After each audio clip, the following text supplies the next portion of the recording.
Oiê, tudo certo contigo? Bem-vindo a mais uma aula de Química Orgânica. Na aula 5 de hoje, então, a gente vai falar sobre propriedades dos compostos orgânicos, que são ponto de fusão e de ebulição, fatores que influenciam a mudança de estado, polaridade, acidez e basicidade. Lembrando que a gente tem um curso completo de Química aqui no canal e eu sempre vou postar vídeos com resoluções de exercícios dos vestibulares e Enem. Então se inscreve para não perder nada. Dando uma breve revisão do que são ponto de fusão e ebulição.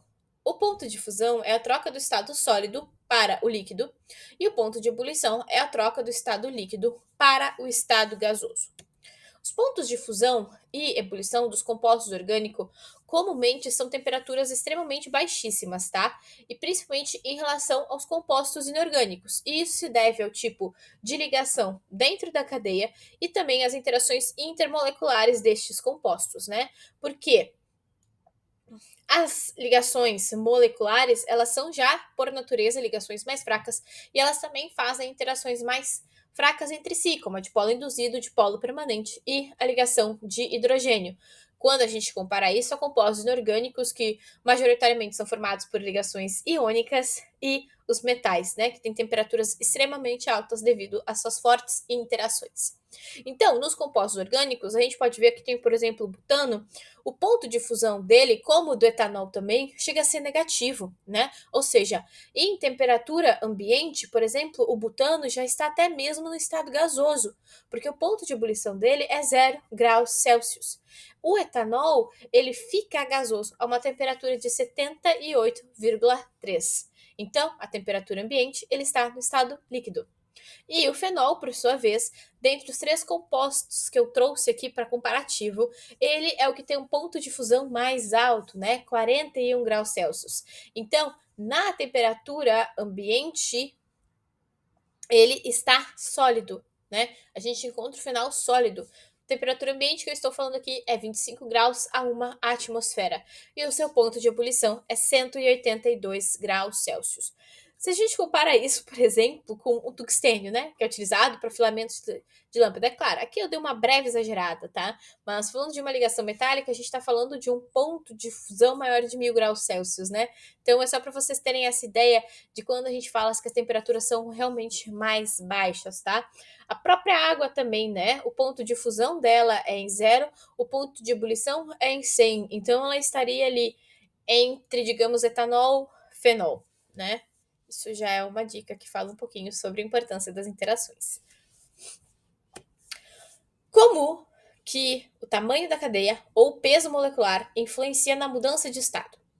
Quanto maior for a cadeia carbônica, maior vai ser a superfície de contato entre essas moléculas e maior vai ser o número de ligações intermoleculares, ou seja, maior o número de interações como um todo que essa molécula vai fazer, por exemplo, com a sua molécula vizinha, tá?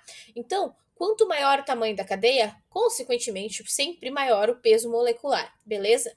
Isso vai nos mostrar o quê? Um aumento da temperatura de ebulição. Vamos pegar os extremos da tabela, né? O metano, que tem apenas um carbono e 4 hidrogênios, sua temperatura de ebulição é de menos 161 graus Celsius, enquanto o nonano, que tem 9 carbonos e 20 hidrogênios, tem uma temperatura de 150 graus Celsius.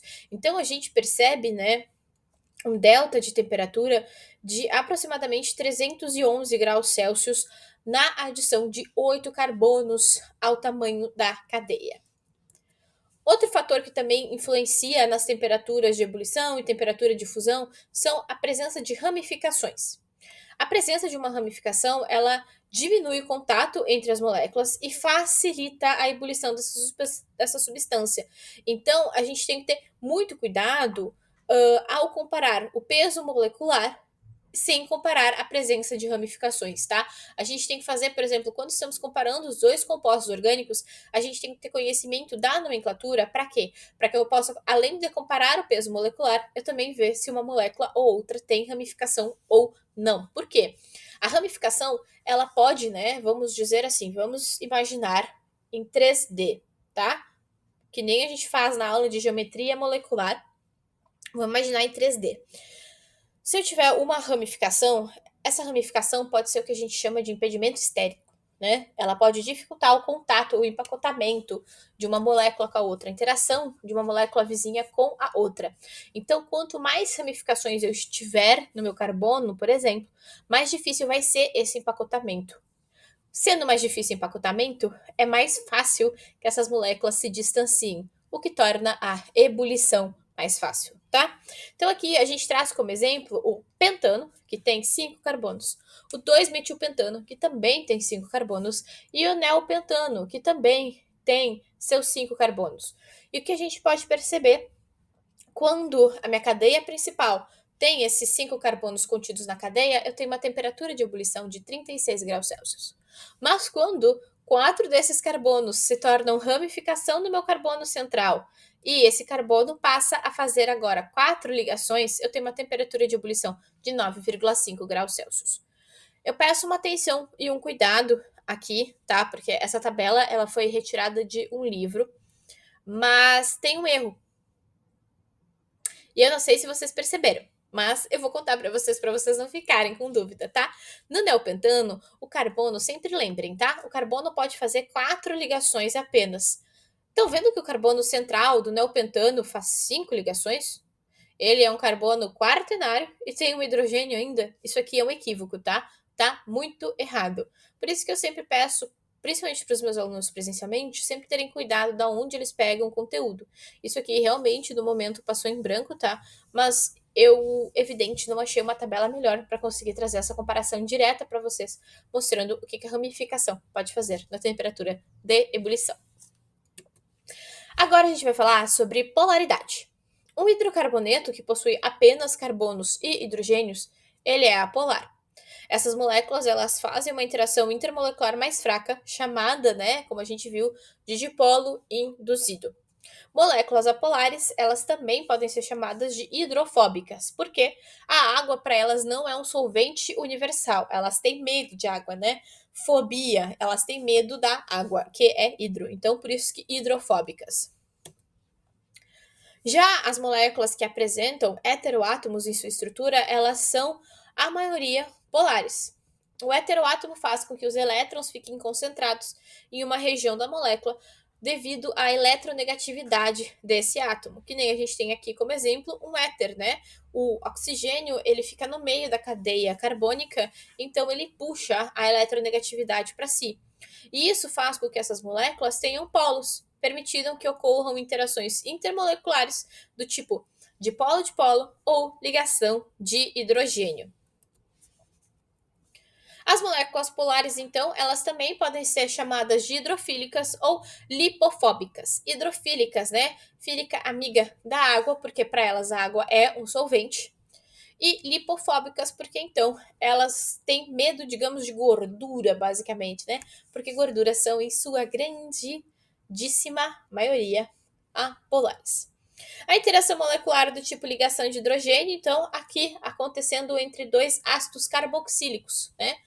O hidrogênio de uma hidroxila vai interagir com o oxigênio do outro ácido, formando então, né, essa ligação de hidrogênio.